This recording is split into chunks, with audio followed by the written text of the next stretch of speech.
അപ്പോൾ അതാണ് ബാലകൃഷ്ണൻ വടകര എന്നോടൊപ്പം ചേരുന്നു. ശ്രീ ബാലകൃഷ്ണൻ. മനു സാർ നമസ്കാരം. നമസ്കാരം. എന്റെ വിശ്വാസം ഇത് മന്ത്രി സജി ചെറിയാൻ ഒറ്റക്ക് പറഞ്ഞതല്ല, CPM എടുത്തൊരു തീരുമാനമാണ്. കാരണം അവർ കൂട്ടിയും കീച്ചും നോക്കിയിട്ട് ഇനി ന്യൂനപക്ഷ സമുദായമായ മുസ്ലിംസിന്റെ ഒരൊറ്റ വോട്ടും അവർക്ക് കിട്ടില്ല എന്ന് അവർ മനസ്സിലാക്കിയിട്ടുണ്ട്. അപ്പം ഭൂരിപക്ഷ സമുദായത്തിന്റെയും ന്യൂനപക്ഷ ക്രിസ്ത്യൻ സമുദായത്തിന്റെയും അല്പം വോട്ടെങ്കിലും കിട്ടട്ടെ എന്നുള്ള ഒരു പച്ച വർഗീയത പറഞ്ഞ് പരതുന്നതാണ്.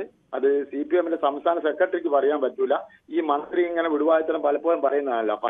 അപ്പൊ അങ്ങ് ഈ സുരേന്ദ്രനും ഇത് തന്നെയാണ് പറയുന്നത്. മന്ത്രി സജി ചെറിയന്റെ പ്രതികരണത്തിൽ 4 ഹിന്ദു വോട്ട് ചാക്കിലാക്കാനാണ് ഇത് നടക്കില്ല മോനെ എന്നാണ് പിന്നെ കെ സുരേന്ദ്രൻ മുൻ BJP അധ്യക്ഷൻ പറയുന്നത്. റൈറ്റ് അല്ലേ? അത് റൈറ്റാണ്, 100% റൈറ്റ് ആണ്. കാരണം ഇവർ പച്ച വർഗീയത ഇപ്പോ ഹിന്ദു കാർഡ് കളിക്കുകയാണ്. ഇപ്പോ ഹിന്ദു വോട്ടുകൾ പെട്ടിയിലാക്കും. അപ്പൊ ഈ സുരേന്ദ്രൻ പറയുന്നത് SDPI PFI സംഘങ്ങളൊക്കെ സജി ചെറിയന്റെ കൂടെയാണ്. അപ്പൊ ഹിന്ദു വോട്ടും കൂടി തട്ടിയെടുക്കാനുള്ള ശ്രമമാണെന്നാണ്. അതാണോ? അങ്ങനെയാണോ അങ്ങ് ധരിക്കുന്നത്? റൈറ്റ് ആണ്. ഒരു പക്ഷത്തെ ഒരു തീവ്രവാദികൾ അവർക്ക് പിന്തുണ കൊടുക്കും. പക്ഷെ ഞാനൊരു കാര്യം ചോദിക്കട്ടെ ശ്രീ ബാലകൃഷ്ണൻ വടകര, നിങ്ങളൊരു മലപ്പുറം ജില്ലയിൽ ഒരു MP സ്ഥാനാർത്ഥിയെ നിർത്തുമ്പോൾ അത് നിങ്ങളും മതമൊക്കെ നോക്കുന്നുണ്ടോ? അല്ല, അത് അങ്ങനെയല്ല. മുസ്ലിം മന്ത്രി എവിടെയെന്ന് ചോദിക്കുന്നു ഞങ്ങളോട്. നിങ്ങളുടെ മന്ത്രിസഭയിൽ മുസ്ലിം മന്ത്രി എവിടെ? പക്ഷെ മുസ്ലിം സ്ഥാനാർത്ഥികളെ നിർത്തിയാൽ അവർ വിജയിക്കണ്ടേ മന്ത്രിയാക്കാൻ? ഞാൻ ചോദിക്കുന്ന മുസ്ലിം സ്ഥാനാർത്ഥികളെ നിങ്ങൾ ഹൈന്ദവ ഭൂരിപക്ഷമുള്ള സ്ഥലത്ത് നിർത്തുമോ, മുസ്ലിം ഭൂരിപക്ഷമുള്ള സ്ഥലത്ത് നിർത്തുമോ? ഇല്ല, അങ്ങനെ ഒരു പോളിസി ഒന്നും ഭാരതീയ ജനതാ പാർട്ടിക്ക് ഒന്നുമില്ല. ജാതിയുടെ അടിസ്ഥാനമില്ല. സബ്കെ സാത്ത് സബ്കെ വികാസ്. അപ്പോൾ നിങ്ങൾ ഡോക്ടർ അബ്ദുൾ സലാമിനെ മലപ്പുറത്ത് നിർത്തുന്നതിന് പകരം ഇനി തിരുവനന്തപുരത്ത് ഒന്ന് നിർത്തി പരീക്ഷിക്കുമെന്ന് നമുക്ക് പ്രതീക്ഷിക്കാമോ? തീർച്ചയായിട്ടും. അല്ല, അബ്ദുൾ സലാം എന്താ മോശപ്പെട്ട ആളാണോ? അല്ല, നല്ല ആളാണ്, ബഹുമാന്യനാണ്, വിദ്യാസമ്പന്നനാണ്, ഒരു വൈസ് ചാൻസലറാണ്, കേരളത്തിനെ നയിക്കാനൊക്കെ നല്ല കെൽപ്പുള്ള ആളാണ്. പക്ഷേ മലപ്പുറത്ത് നിന്ന് മാറ്റി വേറൊരു സ്ഥലത്ത് മത്സരിപ്പിക്കുമോ? അത് ചിന്തിക്കേണ്ടി വരും. അത് പാർട്ടി സംസ്ഥാന കമ്മിറ്റി കേന്ദ്ര നേതൃത്വം തീരുമാനം എടുക്കണം. എനിക്കെങ്ങനെ അറിയാൻ പറ്റും? നിങ്ങൾക്ക് ഈ മലപ്പുറത്തേക്ക് മാത്രം എങ്ങനെ ഒരു മുസ്ലിം നാമധാരിയെ കിട്ടിയെന്ന് ഞാൻ ആലോചിക്കുന്നത്. അല്ല, അതൊരു കുഴപ്പിക്കുന്ന ചോദ്യമാണ് സാർ. അങ്ങനെയാണെങ്കിൽ ഇവിടെ ഓരോ സ്ഥലത്തും പാർട്ടി മത അടിസ്ഥാനത്തിലല്ലേ സ്ഥാനാർത്ഥികളെ നിർത്തുന്നത്. അങ്ങനെ സമ്മതിച്ചല്ല. അതിപ്പോ സജി ചെറിയാനും ഈ കാര്യം തുറന്നു പറഞ്ഞു. ഇപ്പൊ അങ്ങ് പറഞ്ഞ കാര്യം സജി ചെറിയാനും പറഞ്ഞു. അതാണോ സത്യം? അല്ല, സജി ചെറിയാനെ കൊണ്ട് പറയിപ്പിക്കുന്നതാണ് CPMന്റെ സംസ്ഥാന കമ്മിറ്റി പോളിറ്റ് ബ്യൂറോ പറയിപ്പിക്കുന്ന. ഇത് ശരി, ഹിന്ദു വോട്ടുകൾ പെട്ടിയിലാക്കാൻ അത് നടക്കില്ല. ആ പരിപ്പിന് വേവില്ല ഇവിടെ. അതാ എനിക്ക് പറയാനുള്ളത്. ഭാരതീയ ജനതാ പാർട്ടിക്ക് സബ്കെ സാത്ത് സബ്കെ വികാസ്. അത് എല്ലാ ആനുകൂല്യങ്ങളും എല്ലാവർക്കും. അതിലൊരു വിവേചനം ഉണ്ടാവില്ല. ഉണ്ടെങ്കിൽ ജനങ്ങളെ ബാധിക്കുന്ന ജനകീയമായ ഒരു പ്രശ്നവും മതനേതാക്കളും രാഷ്ട്രീയക്കാരും അറിയണ്ട. ഇവരെല്ലാം നിലവാരം കുറഞ്ഞ സംഭാഷണങ്ങളും മലക്കം മറിച്ചിലുകളും നടത്തുന്നു എന്ന് എന്നോട് നമ്മുടെ സ്ഥിരം പ്രേക്ഷകൻ രഘുനന്ദനൻ തിരുമുല്ലവാരം പറയുന്നു. പിന്നെ അതുപോലെ എന്നോട് ക്രിസ് പറയുന്നത് ഞാൻ പറഞ്ഞത് ശരിയാണെന്ന് സമ്മതിച്ചല്ലോ. അപ്പോൾ 2010 അവിടെ ഒരു പ്രശ്നം ഉണ്ടായെന്നാണ് ക്രിസ് പറയുന്നത്. അങ്ങനെ ഒരു തർക്കം ഉണ്ടായോ? ഗാന്ധിജിയുടെ ഒരു ബ്രോൺസ് പ്രതിമ സ്ഥാപിക്കാൻ പറ്റില്ലെന്നാണ്. ഏതായാലും ഞാൻ മനസ്സിലാക്കി 2021 അത് സ്ഥാപിച്ചു എന്നാണ്. ഒരു പക്ഷേ അതൊന്നുകൂടി ഞാൻ പരിശോധിച്ചിട്ട് അതിൻ്റെ കൃത്യമായ വിശദാംശങ്ങൾ പറയാം. ഓക്കെ. അപ്പോൾ എന്നോട് ജമാൽ നമ്മുടെ സ്ഥിരം പ്രേക്ഷകൻ അദ്ദേഹം ഇപ്പോൾ നമ്മുടെ പൊതുവേദിയിൽ ചേർന്നിട്ടുണ്ട്. അരുന്ധതി കോലംപറമ്പത്തുണ്ട്. നമസ്കാരം എന്നോട് പറയുന്നു. സുഖമാണോ എന്ന് എന്നോട് പറയുന്നു. അപ്പം ഞാൻ അരുന്ധതിയുടെ മെസ്സേജ് കണ്ടപ്പോഴാണ് ഞാൻ സതി ബാബുരാജിനെ കുറിച്ച് ഓർത്തത്. സതി ബാബുരാജ് ഇന്ന് അവരുടെ ഒരു കഴിഞ്ഞ ദിവസം എന്നോട് പറഞ്ഞിരുന്നു ബാലസദൻ്റെ ആനിവേഴ്സറി ആണെന്ന്. അപ്പോൾ ആനിവേഴ്സറി നല്ല രീതിയിൽ നടന്നു എന്നാണ് ഞാൻ വിചാരിക്കുന്നത്. അപ്പോൾ അതിൻ്റെയൊക്കെ വിശദാംശങ്ങളൊക്കെ അവർ തരും. അപ്പോൾ ക്രിസ് എന്നോട് പറയുന്ന full support to Balakrishnan Vadakara, സബ്കെ സാത്ത് സബ്കെ വികാസ്. ഓക്കെ, ശരി. മനോജൻ KV എന്നോട് പറയുന്നത് മതമാണ് പ്രശ്നം എന്ന് KM ഷാജി പറയുമ്പോൾ എന്താണ് ഒരു പ്രശ്നവുമില്ലാതെ ഇല്ലാത്തത്? ആരൊക്കെ എന്തൊക്കെ പച്ച വർഗീയത പറഞ്ഞിട്ടുണ്ട്?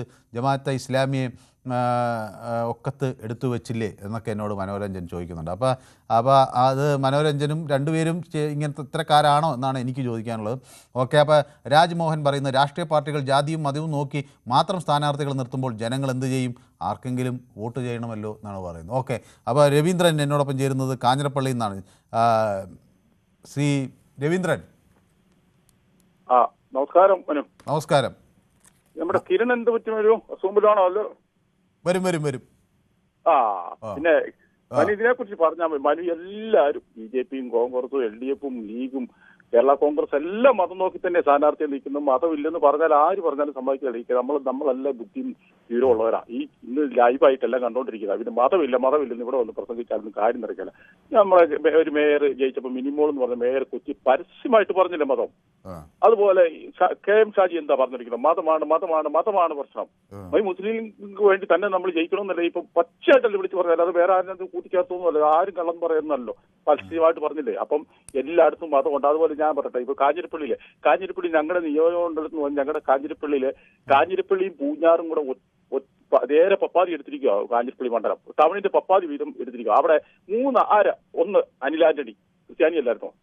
പിന്നെ ജയരാജ് ക്രിസ്ത്യാനിയല്ലേ ജയിച്ചിരിക്കുന്നത്? പിന്നെ മറ്റേ സെബാസ്റ്റ്യൻ കുളത്തിങ്കൽ ക്രിസ്ത്യാനിയല്ലേ ജയിക്കുന്നത്? അവിടെ ആരെങ്കിലും വേറെ ഒന്ന് നിർത്തി ജയിക്കുകയില്ല. അതുപോലെ പാലാ നോക്കും മാനസികാപ്പം ജയിച്ചിരിക്കുന്നു, ഒന്നാമത് ക്രിസ്ത്യാനിയല്ലേ. അതുപോലെ വേറെ ആരെങ്കിലും കൊണ്ട് ജോസ് കെ മാണി നിൽക്കുന്നു, ക്രിസ്ത്യാനിയല്ലേ. വേറെ ആരെങ്കിലും കൊണ്ട് നിർത്തിയാൽ ജയിക്കുമോ? അതുപോലെ തന്നെ എല്ലാ ജില്ലകളിലും ഉണ്ട് മാണി. ഇതൊക്കെ ചുമ്മാ ഇരുന്ന് ഈ പാർട്ടിക്കാർ വന്നിരുന്നു ഉള്ള സത്യം പോലെ പറഞ്ഞു. ഞാനൊരു BJP കാരനാണ്, ഇങ്ങനെ ഞാൻ പറഞ്ഞു. പക്ഷെ ഞങ്ങളുടെ മന്ത്രി പറഞ്ഞത് വാസ്തവമായ കാര്യമാണ്. അത് യഥാർത്ഥ മന്ത്രി പറഞ്ഞതും പിന്നെ ഞങ്ങളുടെ SNDPയുടെ ജനറൽ സെക്രട്ടറി പറഞ്ഞത് എല്ലാം സത്യമായ കാര്യം. അതിനകത്ത് സത്യമില്ലെന്ന് പറഞ്ഞിട്ട് കാര്യമില്ല. ഇത് ജനിച്ചു വീഴുന്ന കുഞ്ഞു പിള്ളേരോട് മതമില്ല, ഇവിടെ മതമില്ലാതെയാ ഈ കേരളം പോകുന്നതെന്ന് പറഞ്ഞാൽ അവര് ഇന്നലെ ജനിച്ച കുഞ്ഞാണ് ചാടി എഴുതേക്കും. കാരണം എന്താ വെച്ചാൽ ഇത്ര ചുമ്മാ കളക്കം പറഞ്ഞിട്ടൊന്നും കാര്യമില്ല. മലപ്പുറത്ത് വന്നില്ല, ഈ വയനാട്ടിൽ വന്നില്ല ആങ്ങളെയും മകളും കൂടെ മത്സരിക്കുന്നേ. എന്നാ വരട്ടെ, കണ്ണൂരിലോട്ട് വരട്ടെ. അതിനെ വരാത്തെ ഈ സുരക്ഷിത സ്ഥാനം നോക്കി പോകുന്നതല്ലേ? അതല്ല ഈ സുരക്ഷിതം എന്ന് പറയുന്നത് എന്താ? സുരക്ഷിത സ്ഥാനം നോക്കി മത്സരിക്കുന്നതിന്റെ കാര്യമല്ല. അത് വർഗീയത തന്നെ അല്ലാതെ ഇത് വേറെ ഒന്നുമില്ല. അതിനകത്ത് ആര് വർഗീയത ഇല്ലെന്ന് പറഞ്ഞാലും കാര്യം എല്ലാവരും കാണിക്കുന്നുണ്ട്. ആരും BJP മോശക്കാരല്ല, CPM മോശക്കാരല്ല, കോൺഗ്രസ് മോശക്കാരല്ല, UDF ഏറ്റവും കൂടുതൽ വർഗീയത കാണിക്കുന്നത് മുസ്ലിം ലീഗാണ്. മുസ്ലിം ലീഗിന്റെ പേര് തന്നെ മുസ്ലിം ലീഗ് എന്നായിരിക്കുന്നത്. അതിനെ തന്നെ വേറെ എന്തെങ്കിലും ഒരു പാർട്ടി ഇട്ടാൽ പോരെ. അതുപോലെ കേരള കോൺഗ്രസ് എന്ന് പറഞ്ഞാൽ അച്ചായമാരുടെ പാർട്ടി, അതിനകത്ത് ഇല്ലെന്നൊന്നും പറഞ്ഞിട്ട് കാര്യമില്ല. സത്യത്തിൽ ഇനിയിപ്പം മിക്കവാറും രണ്ടായി കഴിഞ്ഞാൽ ഒരു ചിലപ്പോൾ ബ്രോയും കൂടെ വരും. ഇപ്പോഴത്തെ മന്ത്രിയുണ്ടല്ലോ, മന്ത്രിക്ക് ഒരു പാർട്ടി വരും. അപ്പോൾ ഒരു കേരള കോൺഗ്രസ് ബ്രോയും വരും, കേരള കോൺഗ്രസ് എമ്മും വരാനുള്ള ഒരു സാധ്യതയും കൂടെ ഇപ്പോൾ കാണുന്നുണ്ട്. അതിനെല്ലാം ചുക്കാൻ പിടിച്ചുകൊണ്ടിരിക്കുക. പാലായെ പറ്റി ഞങ്ങൾക്കറിയാം. ഞങ്ങളുടെ കായലിലെ രൂപത അച്ഛനും പാലാ രൂപതയുടെ അച്ഛനും കാഞ്ഞിരപ്പള്ളിയിൽ ക്രിസ്ത്യാനികൾക്ക് മാത്രമേ വോട്ട് കിട്ടുന്നുള്ളൂ എന്നാണ് അങ്ങ് പറയുന്നത് അല്ലേ? ക്രിസ്ത്യാനികളാ ഭൂരിപക്ഷം അവിടെ. അപ്പൊ അവർക്ക് അവർ മതം നോക്കി വോട്ട് ചെയ്യുന്നതാണെന്നാ പറയുന്നത്. പിന്നെ സെമിനാരിയും പള്ളിയും പടക്കടയെല്ലാം ഇഷ്ടം പോലെ നിരന്ന് കിടക്കുന്ന ഒരു സ്ഥലമാണ് കാഞ്ഞിരപ്പള്ളി എന്ന് പറഞ്ഞത്. അതല്ലേ ഏത് പാർട്ടി കൊണ്ട് നിർത്താനും ക്രിസ്ത്യാനിയെ നിർത്തുള്ളൂ, വേറെ ആരും നിർത്താൻ ജയിക്കില്ല. അത് ഉറപ്പാ. നമ്മൾ എന്നാ തലകുത്തി പറഞ്ഞാലും ബാക്കിയുള്ളവർ എന്നാ തലകുത്തി പറഞ്ഞാലും ജയിക്കില്ല. അവര് കൂട്ടം കൂടി അവരുടെ ആൾക്കാർക്ക് ജയിക്കുള്ളൂ. അപ്പൊ നന്ദകുമാർ P എന്നോടൊപ്പം ചേരുന്നു. കണ്ണടച്ച് ഇരുട്ടാക്കിയാൽ ഇരുട്ടാകുമോ എന്ന് എന്നോട് ചോദിക്കുന്നു. ഓക്കെ, ഗുഡ് ഈവനിങ് സാർ എന്ന് എന്നോട് ശ്രീദേവി 2651 പറയുന്നു. ഓക്കെ, അപ്പോൾ ശ്രീദേവി 2651 എൻ്റെ എല്ലാവിധ ആശംസകളും ഒരു ഗുഡ് ഈവനിങ് ശ്രീദേവിക്കും ഞാൻ ആശംസിക്കുകയാണ്. സബ്കെ സാത്ത് സബ്കെ വികാസ് not applicable for Christians and Muslims എന്ന് ഷിജു പറയുന്നു. ബാലൻ വി എന്നോട് പറയുന്നു, it is true that all parties select their candidates according to population of the religion in the constituency എന്ന് പറയുന്നു. ശശിധരൻ പിള്ളை എന്നോട് പറയുന്നു, ഒരു കാര്യം ഉറപ്പായി, വെള്ളാപ്പള്ളിയും സജി ചെറിയാനും ഈ കാര്യത്തിൽ അനിയൻ ബാബിയും ചേട്ടൻ ബാബിയുമാണ്. അപ്പോൾ എനിക്ക് വേറൊരു സന്തോഷ വാർത്തയുണ്ട്. നമ്മുടെ ഇംഗ്ലണ്ടിലിരുന്ന് നമ്മുടെ ബ്ലൈറ്റി ഡേയ്സ് നമ്മുടെ പൊതുവേദി കാണുന്നുണ്ട്. അദ്ദേഹം പറയുന്നു, വിജയസാധ്യത നോക്കി നിർത്തുമ്പോൾ മതം പരിഗണിക്കപ്പെടാറുണ്ട്, ഇതിൽ ഒരു പാർട്ടിയും വ്യത്യസ്തരല്ല എന്ന് എന്നോട് പറയുന്നു. അനിയൻകുട്ടൻ പത്തനംതിട്ട എന്ന് എന്നോടൊപ്പം ചേരുന്നു. അനിയൻകുട്ടൻ, ഇതിൽ എല്ലാ പാർട്ടിക്കാരും കണക്കാണെന്നാണല്ലോ പറയുന്നത്, അത് ശരിയാണോ? ഇന്ന് നമസ്കാരം. എല്ലാ രാഷ്ട്രീയ പാർട്ടിയും ഇതിനകത്തൊന്നും കണക്കൊന്നുമല്ല. ഇതിവിടെ ഇപ്പം മതേതരത്വം ഏറ്റവും കൂടുതൽ പറയുന്നത്. ഇപ്പം ഞങ്ങൾ മതേതരത്വം ഇന്ന് രാവിലെ നമ്മുടെ മന്ത്രി പറയുന്നത് കേട്ടില്ലേ? അത് എന്താ പറഞ്ഞത്? അവിടെ നിങ്ങൾ ആ പേരൊന്ന് നോക്ക്, അവിടെ ആരെ ജയിച്ചിരിക്കുന്നത്. എന്നിട്ട് ഇന്ന് അദ്ദേഹം പറഞ്ഞു കേട്ടു. അത് പറഞ്ഞ് കമ്മീഷൻ പാർട്ടിക്ക് സാറേ വിദ്യാഭ്യാസമായിട്ട് ഇവർക്ക് വിവരമില്ല. ഇവർ ഈ പാർട്ടി കോളേജിൽ പഠിച്ചുള്ള വിവരം ഇവർക്കുള്ളൂ. പറയുന്നത് ഇങ്ങനെ കുറച്ച് നാൾ കഴിഞ്ഞ പ്രാവശ്യം നമ്മൾ അദ്ദേഹം എന്താ പറഞ്ഞതിനെ പറ്റി എന്താ പറഞ്ഞത്? വേറെ ഏതെങ്കിലും എവിടെയെങ്കിലും സംസ്ഥാനത്താണെങ്കിൽ തൂക്കി എടുത്തുകൊണ്ടുവന്ന് ജയിലിൽ കളയേ ഉള്ളൂ. എന്തൊക്കെ ഇവിടെ നമ്മൾ കണ്ടു. ഇതൊക്കെയാണോ ഇങ്ങനെയൊക്കെയുള്ള ഭാഷ പറയുന്നത്? ഇവിടെ ജാതിയെ തിരിക്കുക, ഇപ്പം 4 വോട്ടിന് വേണ്ടി, എന്നിട്ട് പറയാം ഞങ്ങൾക്ക് വർഗീയത പറഞ്ഞ 4 വോട്ട് വേണ്ടാന്ന് പറയുകയും ചെയ്യും. ഇവനെയൊക്കെ പൂലോത്ത് വിശ്വസിക്കും ഈ BJP-ക്കാരെ കമ്മ്യൂണിസ്റ്റുകാരന്മാരെ. ഓക്കെ, വ്യക്തമാണ്. അപ്പോൾ KG കുമാർ എന്നോടൊപ്പം കൊട്ടാരക്കരയിൽ നിന്ന് ചേർന്നിട്ടുണ്ട്. അപ്പോൾ KG കുമാർ. ഹലോ. ഹലോ, നമസ്കാരം. നമസ്കാരം.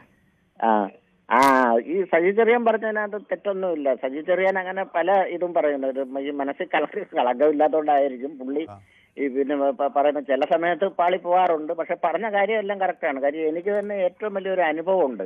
കാര്യം എന്ന് പറഞ്ഞാൽ 87 മേഴ്സിക്കുട്ടി ആദ്യമായിട്ട് കുണ്ട്ര മണ്ഡലത്തിൽ മത്സരിക്കുന്ന സമയത്ത് അന്നത്തെ കോൺഗ്രസിന്റെ വലിയ നേതാവായിരുന്നു, അറിയപ്പെടുന്ന നേതാവായിരുന്നു, തീപ്പൊരിയായിരുന്നു തോപ്പിൽ രവി. തോപ്പിൽ രവിയെ പിന്നെ അന്ന് മേഴ്സിക്കുട്ടി തോപ്പിച്ച് ലാസ്റ്റ് പുള്ളി ഈ പരാജയ കാരണം വിലയിരുത്താനായിട്ട് ഇങ്ങനെ നോക്കിയപ്പോൾ ഉണ്ട് ഈ മുളവന എന്ന് പറയുന്ന സ്ഥലത്ത് പേരയം എന്ന് പറയുന്ന ഒരു ബൂത്തുണ്ട്. ഈ പേരയം ബൂത്തിൽ പുള്ളിയുടെ കൂടെ ഏതാണ്ട് 30ഓളം ആൾക്കാർ പാർട്ടി മെമ്പർമാരും പാർട്ടിയിൽ ഉറച്ചു നിന്ന ആൾക്കാർ പ്രവർത്തിക്കാനുണ്ടായിരുന്നു. പക്ഷേ അവസാനം ആ ബൂത്തിൽ മൊത്തം എണ്ണിയപ്പം പുള്ളിക്ക് കിട്ടിയത് വെറും 6 വോട്ടാണ് ആ ബൂത്തിൽ കിട്ടിയത് ആ തോപ്പിൽ രവിക്ക്.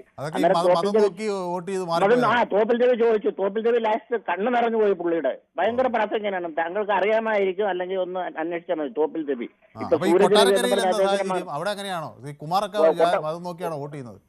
കൊട്ടാരക്കര എല്ലാ സ്ഥലത്തും കുറച്ചൊക്കെ ഇത് പിന്നെ ഈ ആൾക്കാർ നോക്കാറുണ്ട്. പക്ഷേ ഈ കേഡർ സിസ്റ്റമുള്ള പാർട്ടിയിലെന്ന് പറയുമ്പോൾ അവരുടെ പോലെ അല്ല. കേഡർ സിസ്റ്റം അല്ലാത്ത പാർട്ടിയിലെന്ന് പറയുമ്പോൾ ഒരുപാട് ഇതുണ്ട്. കാര്യം ഈ സജി ചെറിയാൻ പറഞ്ഞതിനകത്ത് നമുക്ക് തെറ്റൊന്നും പറയാൻ പറ്റത്തില്ല. കാര്യം പുള്ളിയുടെ വേറെ പല പിന്നെ പ്രസ്ഥാനങ്ങളും പാളി പോയിട്ടുണ്ട്. തെറ്റൊക്കെ പല ഇതും പറയാൻ പാടില്ലാത്തൊക്കെ പറഞ്ഞിട്ടുണ്ട്. പക്ഷെ ഇത് പുള്ളി ഈ ശുദ്ധ മനസ്കരങ്ങ് ഉള്ളതൊക്കെ പറഞ്ഞു പോകും. ഉള്ളതൊക്കെ പറയുന്നതാണ്. ഈ തോപ്പിൽ രവി തോറ്റതെന്ന് പറഞ്ഞാൽ ഞാൻ എന്നും ഒരിക്കലും എനിക്ക് മറക്കാൻ പറ്റാത്ത ഒരു കാര്യമാണ്. കാര്യം എന്ന് പറഞ്ഞാൽ ഒരിക്കലും പുള്ളി തോക്കേണ്ട ഒരു ഇതുമല്ല. കാര്യം മേഴ്സിക്കുട്ടിക്ക് പോലും യാതൊരു ഇതും ഇല്ലായിരുന്നു അന്ന് ജയിക്കുമെന്ന്. അവസാനം എണ്ണിക്കഴിഞ്ഞപ്പോൾ ഉണ്ട് കോൺഗ്രസിന്റെ ശക്തമായ കേന്ദ്രം. അതാ കൂടെ 30 പേര് പ്രവർത്തിക്കാനുണ്ടായിരുന്നു ആ ഭാഗത്തുള്ള. പക്ഷെ ആ ബൂത്തിൽ പുള്ളിക്ക് ആകെ കിട്ടിയത് പേരയം ബൂത്ത് കിട്ടിയത് ആകെ 7 വോട്ടാണ്. അന്ന് ഞാൻ മനസ്സിലാക്കിയത്. അന്ന് എനിക്കെന്ന് പറഞ്ഞു കഴിഞ്ഞാൽ അന്ന് എനിക്ക് ഒരു 10-26 വയസ്സേ ഉള്ളൂ. അന്ന് ഞാൻ വിചാരിച്ച് ഇതാണല്ലോ എന്ത് മനുഷ്യരാ ഈ ആൾക്കാരെന്ന് പറഞ്ഞത്. കാര്യം ഒരാൾ വോട്ട് ചെയ്തിട്ടില്ല. അത് ഒരു സത്യമാണത്.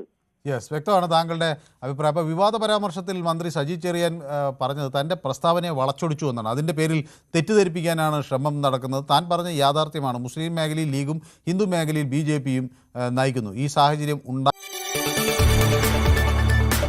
കൂടുതൽ വാർത്തകൾക്ക് news 18 Keralam YouTube channel subscribe ചെയ്യുക.